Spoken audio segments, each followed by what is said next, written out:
নতুন বছরে পাণ্ডবেশ্বরে বৈদ্যুতিক চুল্লি উপহার বিধায়কের। আজ অর্থাৎ বুধবার থেকে যোগ হলো পাণ্ডবেশ্বর উন্নয়নের নতুন পালক বৈদ্যুতিক চুল্লি। পাণ্ডবেশ্বর তথা খনি অঞ্চলে সর্বপ্রথম উদ্বোধন হলো বৈদ্যুতিক চুল্লি। অজয় নদীর তীরে পাণ্ডবেশ্বর মহাশ্মশানে বসল ইলেকট্রিক চুল্লি। বুধবার সেই বৈদ্যুতিক চুল্লির সাধারণ মানুষের জন্য উদ্বোধন করলেন বিধায়ক নরেন্দ্রনাথ চক্রবর্তী। প্রকল্পটি রূপায়ণের ফলে শবদাহ করতে সংশ্লিষ্ট এলাকার মানুষের সুবিধা হবে বলে জানান তিনি, এবং তিনি বলেন, আমার দীর্ঘদিনের স্বপ্ন সার্থক হলো পাণ্ডবেশ্বরের সাধারণ মানুষের জন্য এই বৈদ্যুতিক চুল্লিটি খুলে দেওয়ার ফলে।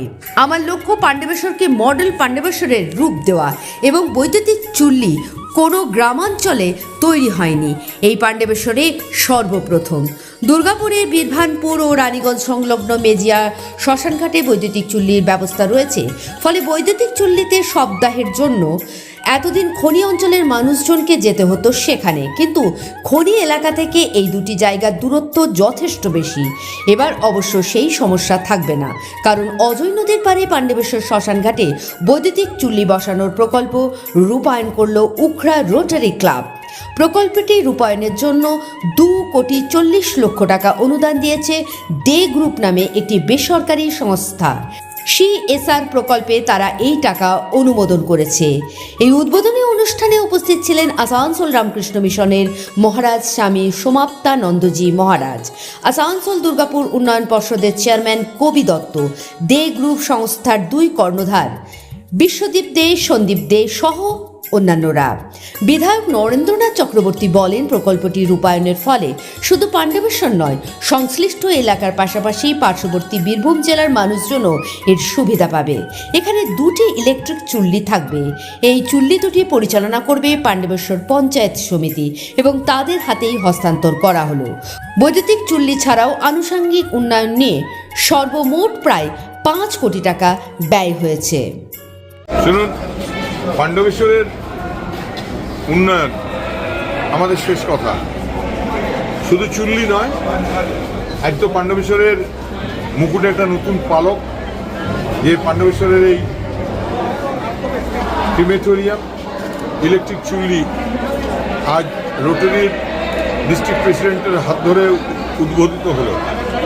উপস্থিত ছিলেন সমাজের সর্বস্তরের মানুষজন। আমরা পাণ্ডবেশ্বরে আজকে যেমন ক্রিমেটোরিয়াম উদ্বোধন করলাম, আগামীকাল আমরা দান্নতে সবকটি যে গ্রেভিয়ার্ড আছে মুসলিম সম্প্রদায়ের, সেখানে আমরা কালকে হাইমাস্ট লাইট তার উদ্বোধন করা হবে, এবং প্রত্যেকটিতেই জানাজা ঘর নির্মাণ করা হবে। এছাড়া আমরা এখানে খ্রিশ্চানদের জন্য আমরা সর্পি মোড়ের আগে আমরা এই মাসের মধ্যেই আমরা 3.5 বিঘা জায়গা আমরা নেটিং করে ভরাট করে আমরা খ্রিস্টান সম্প্রদায়ের মানুষের হাতে তুলে দেবো। এছাড়া পাণ্ডবেশ্বরে উন্নয়ন প্রতিদিনই বাংলার মুখ্যমন্ত্রী মমতা বন্দ্যোপাধ্যায়ের নির্দেশে পাণ্ডবেশ্বরের উন্নয়ন প্রতিদিন চলছে।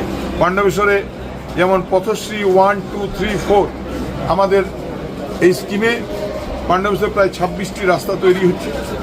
এছাড়া PWD নিজস্ব অ্যাকাউন্ট থেকে রাস্তা তৈরি হচ্ছে।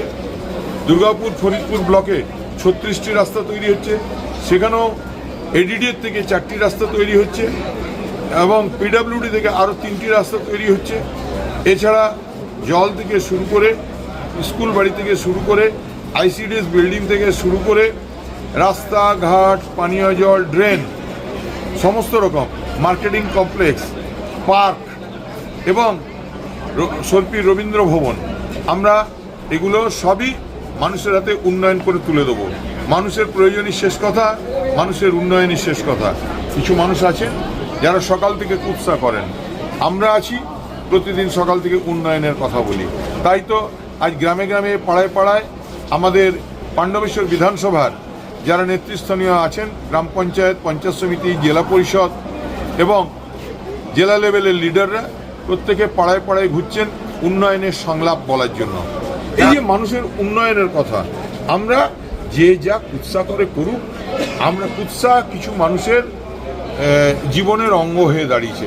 তার তো অন্য কোনো আর ইয়ে নেই, সাবজেক্ট নেই, তার কোনো উন্নয়ন এজেন্ডা নেই, তারা তো উন্নয়নের কথা বলতে পারবে না। তার তো মানুষের কাছে থাকে না, নিজেই বলছে 4.5 বছর পরে এসেছি। তো তারা যে যা বলছে বলুক, আমরা উন্নয়নের কথা বলবো। আমাদের লক্ষ্য মানুষের উন্নয়ন, আমাদের লক্ষ্য মানুষের পাশে থাকা, আমাদের লক্ষ্য মানুষকে সঙ্গে নিয়ে যারা এসআইআর নিয়ে যারা প্রবলেমে পড়েছে তাদের প্রত্যেকটি বৈধ ভোটারের নাম তুলে দেওয়া।